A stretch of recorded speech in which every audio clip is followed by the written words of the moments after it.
고린도후서 4장 9절 말씀을 같이 봅니다.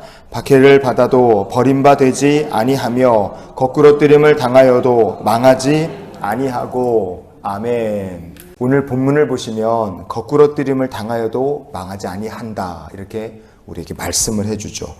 거꾸로 뜨림, 이렇게 번역이 되어 있는 헬라어 본문을 보면 카타발로메노이 이렇게 되어 있습니다. 이 카타발로메노이, 거꾸로 뜨림이라 번역된 이 말은 세 가지로 의미를 볼 수 있는데, knockdown, 두드려 패서 쓰러뜨린다, 이런 의미가 하나 있고요. 두 번째는 아래로 집어 던진다, throw down, 밑으로 확 패대기를 치는 거죠. 업어치기를 하듯이. 그 세 번째 의미는 바닥에 눕다, 맞든지 집어 던지든지 그런 마지막 결과물이 바닥에 이제 그냥 흠씬 두들겨 맞아서 이제 쭉 바닥에 눕는 거죠.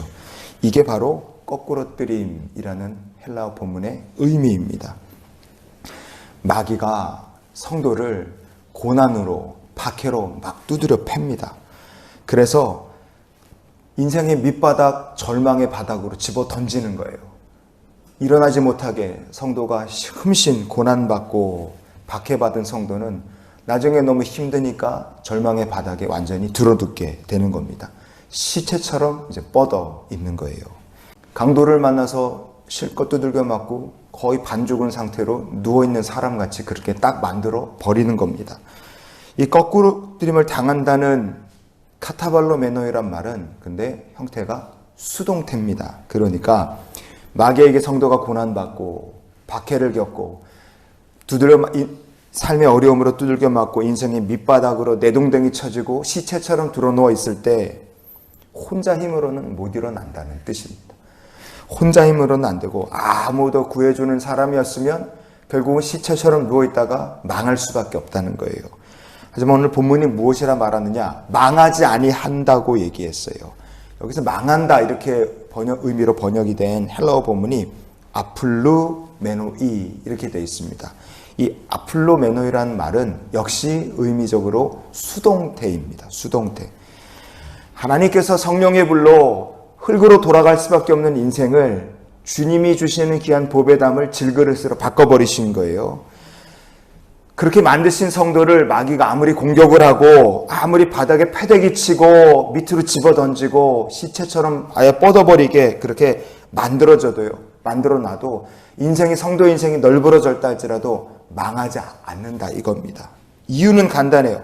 우리의 절망의 바닥에서 시체처럼 누워있을 수밖에 없는 그런 상황에서 우리가 일어나는 것은 내 힘으로 일어나는 것이 아니기 때문에 그렇습니다. 에스겔서 36장 말씀을 보면 하나님께서 바벨론의 포로로 끌려온 이스라엘 백성들에게 축복을 약속하십니다.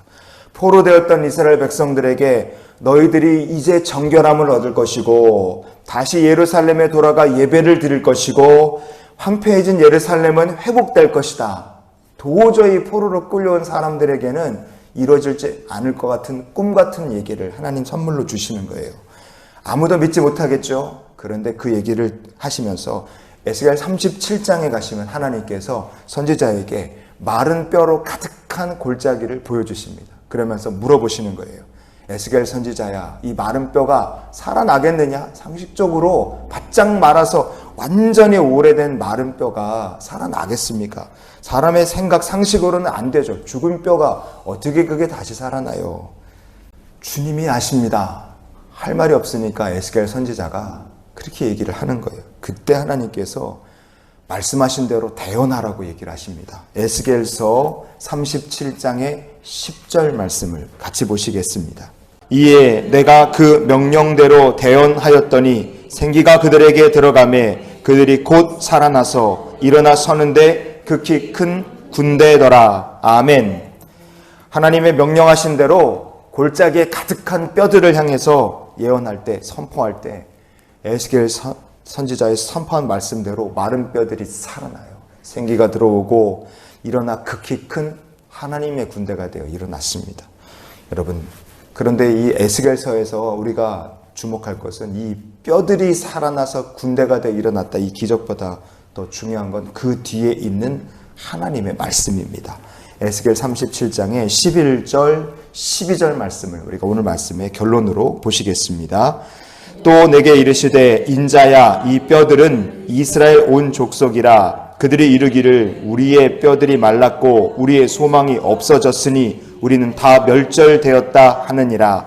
그러므로 너는 대언하여 그들에게 이르기를 주 여호와께서 이같이 말씀하시기를 내 백성들아 내가 너희 무덤을 열고 너희로 거기에서 나오게 하고 이스라엘 땅으로 들어가게 하리라. 아멘.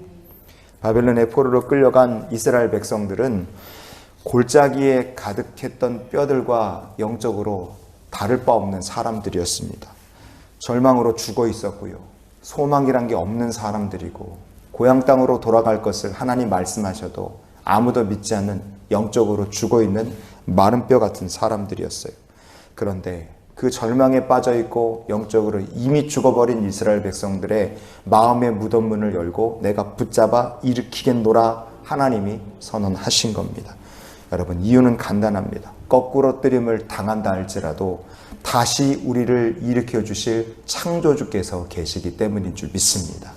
성도가 고난을 당하고 정말 어려움을 만나서 거꾸로 뜨림을 당한다 할지라도 우리가 소망이 있는 것은 내 힘으로 일어날 것이 아니라 하나님께서 우리를 붙잡아 일으켜 주실 것이기 때문입니다.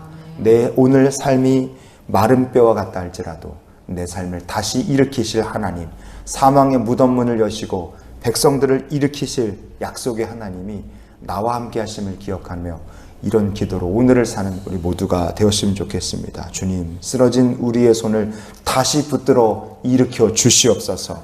영적으로 지금 소망을 잃고 바닥에 뒹굴르는 것 같은 성도가 계십니까? 내 이번 인생은 망했다. 그런 생각으로 절망으로 사는 분이 계십니까?